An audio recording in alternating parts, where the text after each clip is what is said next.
As Megan and Paul walked through Winfield Cemetery, the orange glow of the setting sun cast over the tall headstones made them look scary. Even though it was not cool outside, Megan was shaking.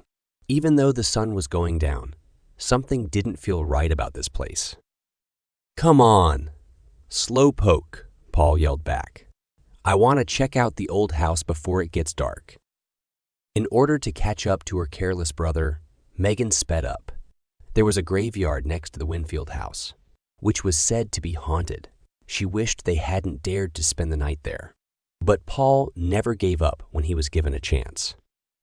As they walked, sounds of branches breaking and leaves moving around filled the mausoleums and crypts. Megan's heart beat fast at every sound. In the time it took them to get to the mansion's broken, down marble steps, it was getting darker.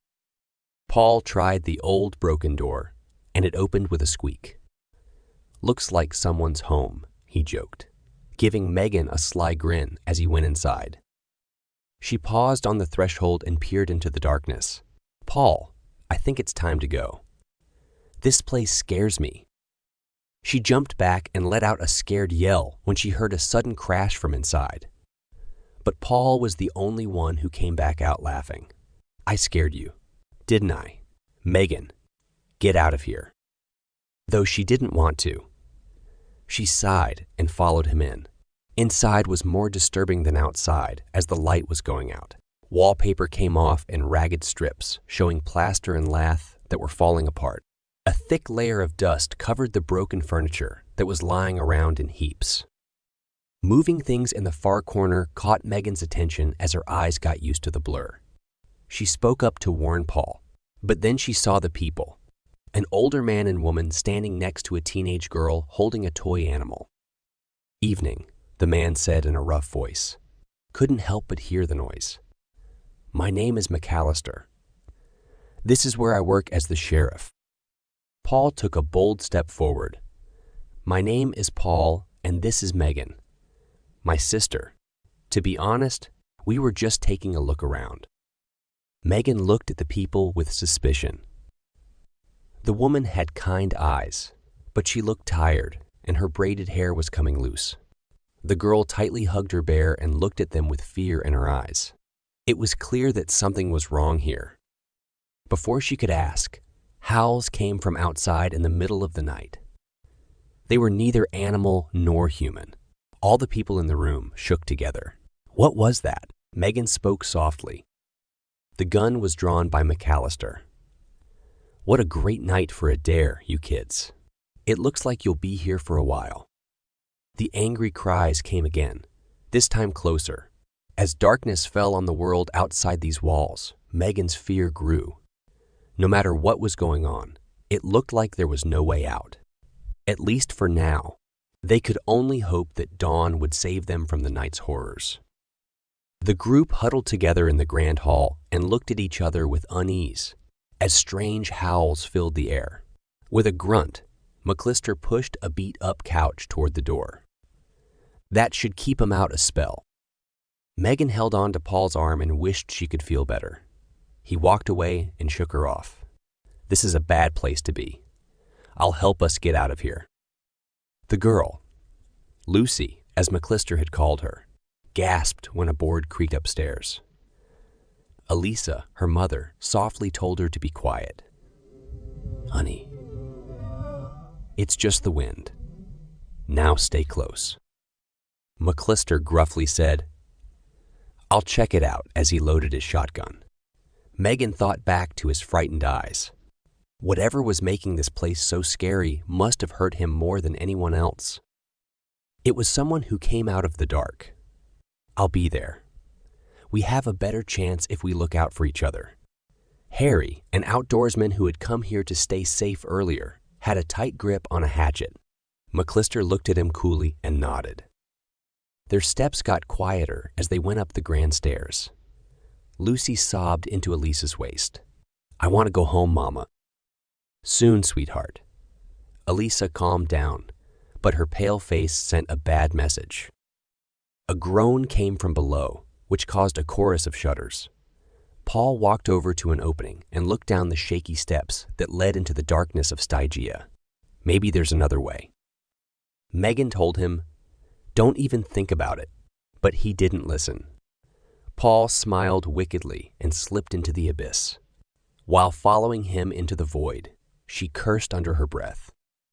Even though danger was closing in on them, her brother's laugh could be heard all the way ahead. The exciting stories his dad told him had shaped him in this way, but now his carelessness put them all in danger. Megan fumbled for her phone, which gave them a faint light.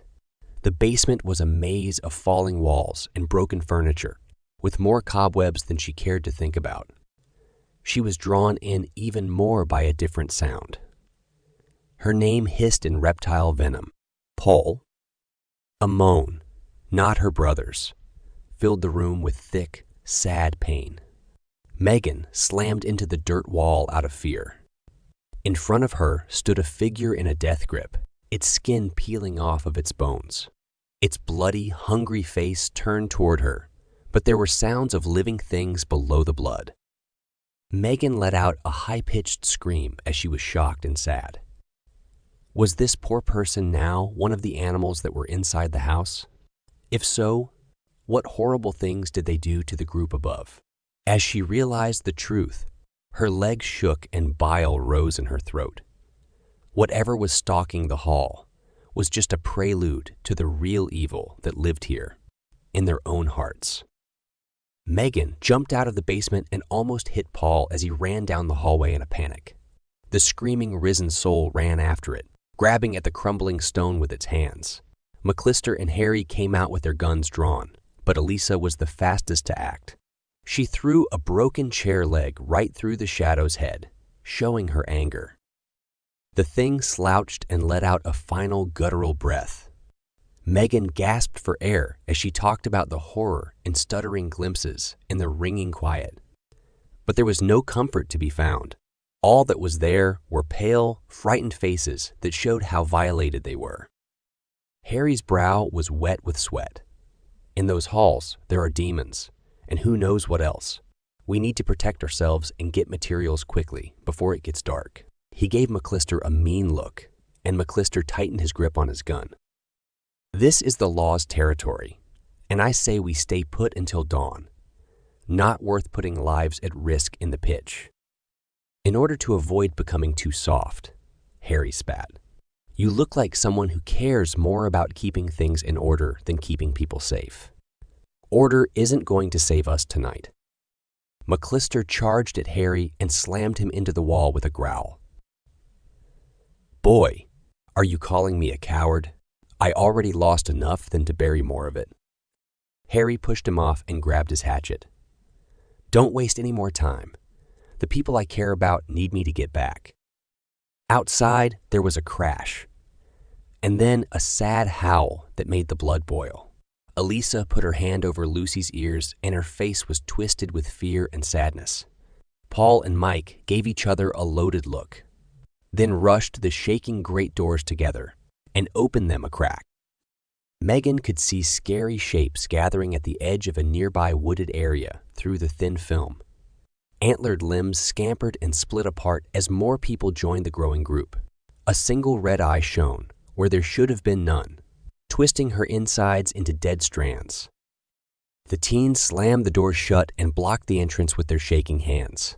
Mike yelled, "It won't hold," and looked at Tamara with a frantic look that said more than words. They were just kids thrown into a nightmare while they were awake, and it was getting dark quickly. McClister and Harry kept arguing until they could no longer reason, so Megan gave up and fell to her knees. It looked like there was no way to stay alive in the wild imagination outside the house, and if the people who lived there turned on each other, there would be no safe place left at all. At night, the house was shrouded in thick shadows. Even though Elisa begged them not to, McAllister and Harry looked at each other with daggers. We're all scared, but fighting doesn't make things better. There needs to be a middle ground. After a long time, McAllister gave in with a tired nod. I think you're right, ma'am. Harry, I'll take charge. If there are any problems, I get to say what to do. Do you agree? Harry had angry eyes, but he knew that this fight wasn't worth more lives. I agree. Let's move quickly before it's too late. Coming up with a plan took hours because of the scary whispers outside. To keep the dying dawn going, people would have to be brave and make sacrifices. When it got dark, McAllister woke up the tired group. It's time, kids.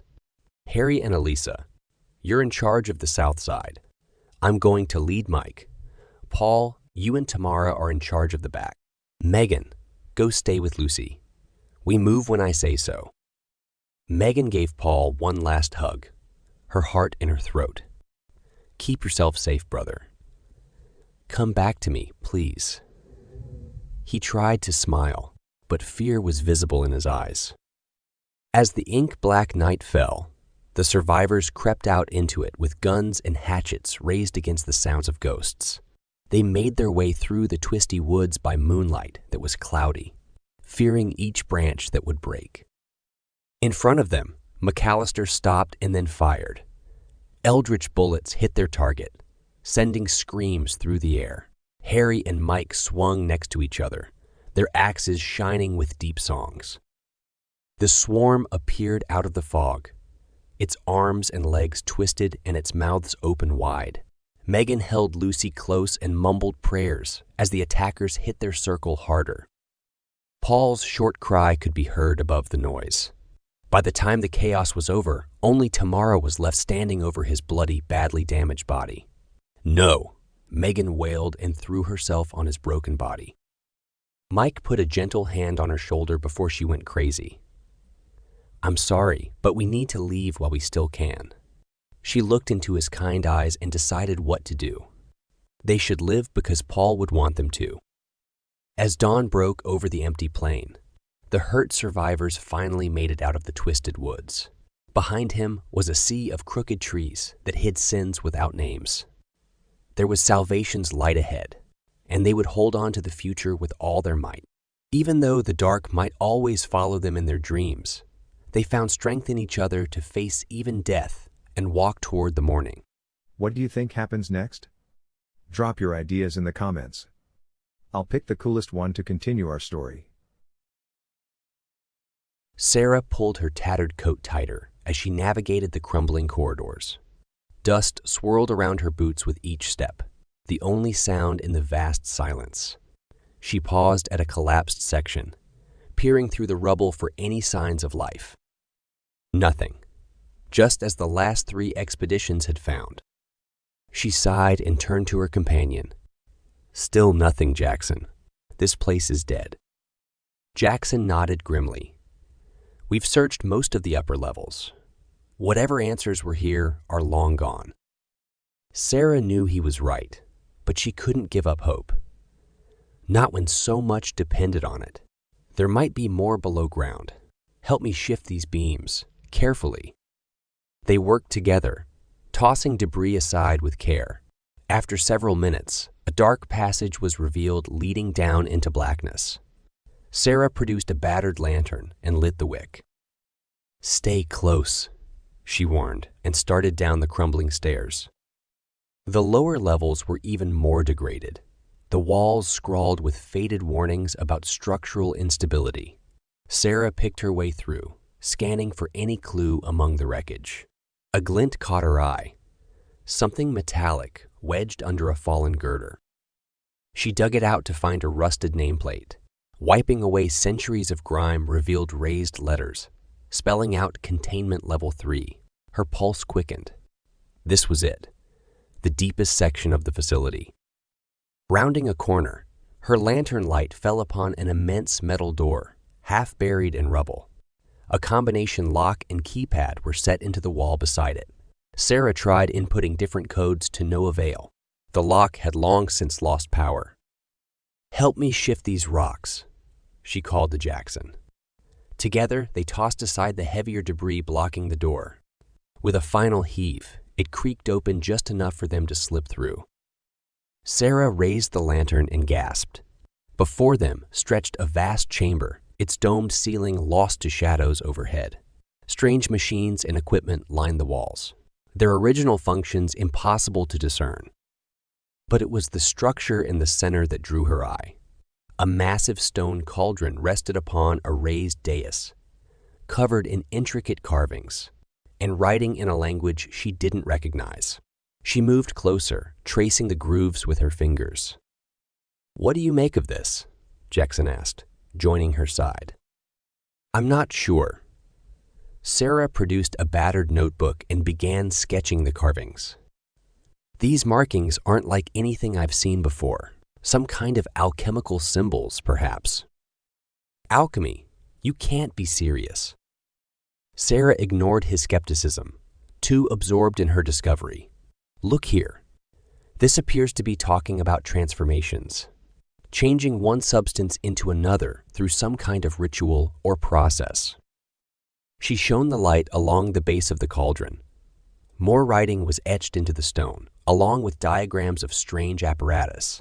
Her mind raced with possibilities. If this was truly about transformations. "Sarah," Jackson's voice cut through her thoughts. "I know that look. Whatever you're thinking, leave it be. This place has been silent for a reason." She met his gaze, eyes bright with excitement. "Don't you see? If these carvings are about changing things on a fundamental level, it could hold the key. A way to transform the virus, alter its properties so it no longer infects or harms. We could cure this plague, Jackson. Or unleash something far worse," he cautioned. "We don't know what unholy experiments took place down here. Tampering with forces we don't understand could have disastrous consequences." Sarah knew he spoke wisdom, but she couldn't ignore this chance. Not when the lives of everyone in the encampment depended on her finding answers. "All I'm asking is that we bring it back and study it further. With care and patience, we may glean insights the original researchers overlooked. Isn't it worth that small risk to give our people hope?" Jackson sighed. He could see the determination in her eyes and knew further protest was futile. "Very well, but we proceed cautiously, and any experiments will be strictly controlled." "Agreed." Sarah smiled, relief and gratitude washing over her. "Agreed. Now, help me work out how to move this thing." Back at the encampment, Sarah oversaw preparations for her experiments. Under Jackson's watchful eye, she had the cauldron placed in a secure lab and scrubbed clean of debris. For days, she pored over her notes, decoding the strange writings by comparing them to texts from the facility's archives. Gradually, patterns emerged. Diagrams depicted apparatus for heating mixtures within the cauldron and channeling vapors through an array of glass vessels. Sarah hypothesized this was to isolate volatile components and observe their transformations. If she replicated the ritual under controlled conditions, answers may be revealed. On the night of the full moon, she began. Assistants helped load the cauldron with samples of plant and mineral specimens, following the proportions indicated. Sarah then activated the ancient heating elements, their glow casting the room in an eerie light. The mixtures began to simmer, releasing wisps of vapor that rose up through the glassware. Sarah and Jackson peered through a viewing window, watching intently. At first, nothing appeared to happen, but as the moon climbed higher, a subtle change took place. One by one, the plant samples transformed, leaves darkening, stems twisting in on themselves. Sarah scribbled notes feverishly, muttering theories under her breath. These are alterations on the cellular level.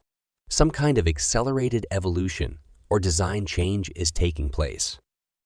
Jackson frowned. Evolution implies randomness, but these mutations appear guided. "I don't like this. Sarah, whatever force you've tapped into, it may not follow natural laws. We should shut it down." But before she could respond, a tremor passed through the room. Glass vessels began to crack, vapors swirling faster. A high-pitched whine pierced the air, sending the assistants clutching their heads. Sarah cried out a warning and dove for the shutdown lever just as the cauldron exploded. A wave of force threw them backwards. Thick mists billowed from the wreckage, filling the chamber in seconds. Sarah coughed, struggling to see through the fog. Jackson. She groped blindly, finding his still form beside her. No, no, no, stay with me. A groan answered her plea. He was alive, but the mists. She had to get them out. Sarah hauled Jackson upright and staggered for the exit, lungs burning. Her hands fumbled with the lock mechanism until it released with a hiss. She tumbled outside, dragging Jackson's limp body. Fresh air had never tasted so sweet, but as the mists cleared, a chill ran down her spine at what lay within. Twisted shapes writhed and slithered among the ruins of her equipment, as if undergoing some unnatural metamorphosis. No. What I done? Sarah whispered in horror. A scream rent the night, jolting her from shock. She spun to see one of the assistants staggering towards the perimeter fence, face contorted in agony. His flesh rippled and bulged, bones cracking audibly. With a wet tear, leathery wings burst from his back in a shower of gore. The creature that emerged was no longer human. It threw back its misshapen head and let out an unearthly howl that curdled Sarah's blood. More screams answered as the mists spread their corruption throughout the encampment. She had to warn the others. Sarah shook Jackson desperately, pleading for him to wake. His eyes fluttered open at her touch. Dazed but aware. Double. We have to move. Helping him stand, they staggered towards the barricades. But it was already too late. Tendrils of mist had infiltrated the perimeter, seeping into barracks and infecting all in their path. As Sarah and Jackson watched in horror, the first mutations took hold among their friends. Bodies twisted, flesh bubbling like boiling water. Men and women dropped to all fours as bone and sinew rearranged themselves. Claws tore free of fingertips, fangs sprouted from mouths stretched wide in eternal screams. Within moments, the encampment was overrun by a nightmare horde. Those not yet transformed fled in panic, only to be cut down by the first of the new breed. Stronger, faster, and far more intelligent than the original infected. Sarah sank to her knees, numb with shock and guilt. This is all my fault. I unleashed this plague. Jackson placed a hand on her shoulder. Blame will not undo what's been done. We must focus on survival now. Can you control the mists? Halt their spread? She stared into the chaos, tears streaming down her face. I don't know. The cauldron's power may be beyond any ability to direct. All I've done is make things infinitely worse. A roar sounded from the shadows, cutting off further discussion. Glowing eyes peered at them from the darkness. It had found them at last. Sarah grabbed Jackson's arm and pulled him up, voice trembling. Run. We have to run. Sarah and Jackson fled into the night, pursued by horrors of Sarah's own making. She led them on a winding path through the ruins, hoping to lose their pursuers in the maze of crumbling structures. Behind them, crashes and howls echoed as the new infected tore through the encampment, spreading their corruption. Sarah choked back sobs, guilt and fear warring within her. So many had trusted her, relied on her leadership, and now they were dead. Or worse, because of her hubris. At last, they emerged onto a hill overlooking the research facility. The moon shone down, illuminating a landscape transformed. Where orderly barricades and barracks once stood, now roamed a nightmare horde as the mists continued their work. We can't outrun this, Jackson panted, leaning against a fallen pillar. Not on foot. We need to understand what you unleashed and find a way to stop it. That means returning to where it began. Sarah knew he spoke the truth, though the thought of facing her creation filled her with dread. Very well. One last time into the depths. Maybe within those ruins lies some answer I overlooked. They picked their way down the hillside under cover of darkness. The main entrance stood open, the infected having long since abandoned such barriers. Sarah lit a torch and led the way into the echoing corridors. Deeper and deeper they descended, passing rooms holding untold horrors from the facility's past. At last, they reached the massive door to containment level 3. Sarah steeled her nerves and pushed, muscles straining until it grated open just enough to admit them. Within, the cauldron remained untouched amid the wreckage of her failed experiments. Sarah approached slowly, playing the light across its intricate carvings. Some clue to halting the mist spread must be hidden here in plain sight. She only needed to decipher its meaning. As she traced the symbols, one caught her eye, a spiral with 3 lines, intersecting it. She had seen that exact marking referenced in a fragmentary text from the facility's archives. It spoke of ancient alchemical rituals and the primordial forces they harnessed. Forces that transformed not just matter, but the very fabric of reality itself. A chill went through Sarah as understanding dawned. This was no mere cauldron. It was a portal attuned to manipulate the fundamental energies of life and mutation on a vast scale. And in her arrogance, she had ripped it open without comprehending the powers involved. But if opening the way allowed this plague to manifest, then perhaps closing it could end the mist's corruption. She turned to Jackson, eyes bright. "I think I know how to stop this, but it will be immensely dangerous." He met her gaze steadily. "After all that's happened, a bit of danger seems a small price. Tell me what to do." Taking a deep breath, Sarah began to explain the ritual she had pieced together from memory. An intricate sequence of symbols would need to be etched upon the cauldron in the mist's volatile essence, then activated under the light of the next full moon.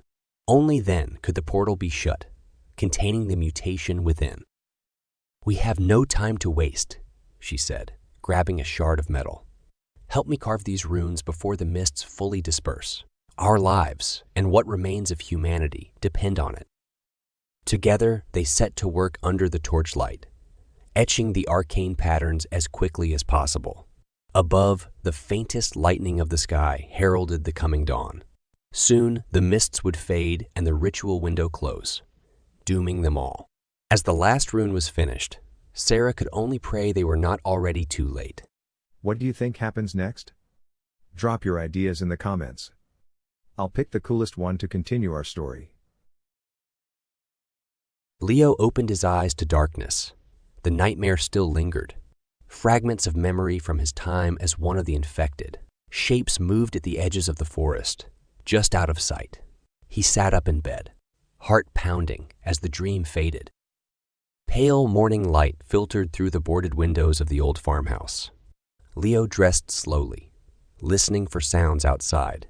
It had been 6 months since the outbreak, and 3 since the cure. But the woods around Blackwood still held unknown threats. Downstairs, he found the others huddled around the radio. "More attacks last night," said Thomas grimly. "Whatever's in those trees is changing the bitten, making them into something new." "Wolves?" asked Leo. The descriptions were vague, savage, fur-covered creatures with an insatiable hunger. But the woods had grown dangerous even for the remaining few zombies shuffling through town. Thomas nodded. "The lycanthrope virus. They're calling it. Stronger and smarter than the others. People are saying to burn the forest down." Leo knew the panic would only lead to more violence. Since the cure, he had worked to foster trust between the town and surviving infected. But the new threat was straining that fragile peace. Just then, Anna entered from her morning patrol. Though only a few years older than Leo, she had become a leader through her steady competence. "Saw something in the North Woods," she reported. "An abandoned house, but the door was smashed open." Leo volunteered to check it with her, hoping for clues. As they walked, Anna told him more people were disappearing each night. "If we don't find answers soon, there'll be chaos." The house was a wreck, But among the debris, Leo uncovered strange markings on the floor. Claw marks too large to be an animal. He showed Anna, who frowned. This means the attacks are organized. Whatever's turning them is smart. A noise outside sent them rushing from the house. But it was only a lone zombie shambling past, unaware of their presence. As they watched it go, Leo felt a pang of pity. Even the infected deserved protection from this new evil. Returning to town, they found people gathered around one of the houses. A man was inside, writhing in pain as strange fur sprouted across his skin. Leo recognized the symptoms. He had witnessed similar transformations during the initial outbreak. This was something beyond the zombie virus, twisting its victims in a whole new way. The man's wife cried for help, but no one dared get close. Then she saw Leo. "Please, you're the only one who's safe. Do something." Leo knew his immunity was their only hope. If he could survive an infection, perhaps his blood held answers to a cure. He turned to Anna. "We need to find out more about this. There has to be a way to stop it before it's too late." She nodded, understanding the urgency. Together, they would search the forest for clues, before the lycanthropes destroyed Blackwood and its remaining inhabitants for good. As night fell, Leo and Anna entered the forest with flashlights in hand. The trees seemed to close in around them, blocking what little moonlight penetrated the thick canopy. "Stay quiet and keep alert," Anna whispered. "The lycanthropes will be hunting." Leo's senses were on edge after his nightmare. Every snapped twig made him flinch. They followed the claw marks he had found, hoping it would lead to answers. But the trail soon vanished among the undergrowth. After an hour of searching, Anna spotted a flickering light in the distance. "Someone's campfire," she said.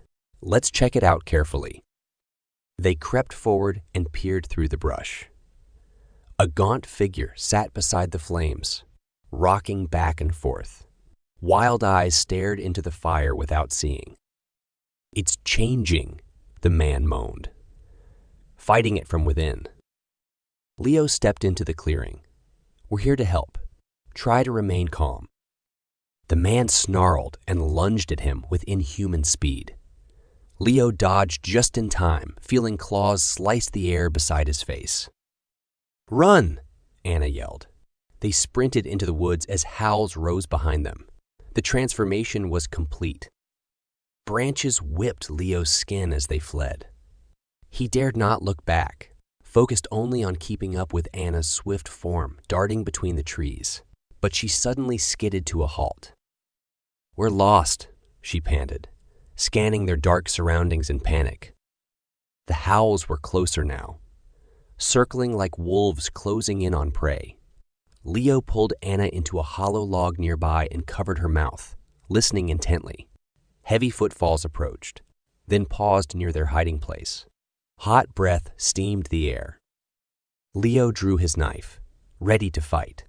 But then a light shone through the trees, momentarily blinding their pursuer. "This way," called a voice. A man, calm yet urgent. The lycanthrope snarled and gave chase. Leo and Anna crawled out to find a hooded figure holding the flashlight. "I'm Gabriel. Come with me if you want to live." He led them at a run.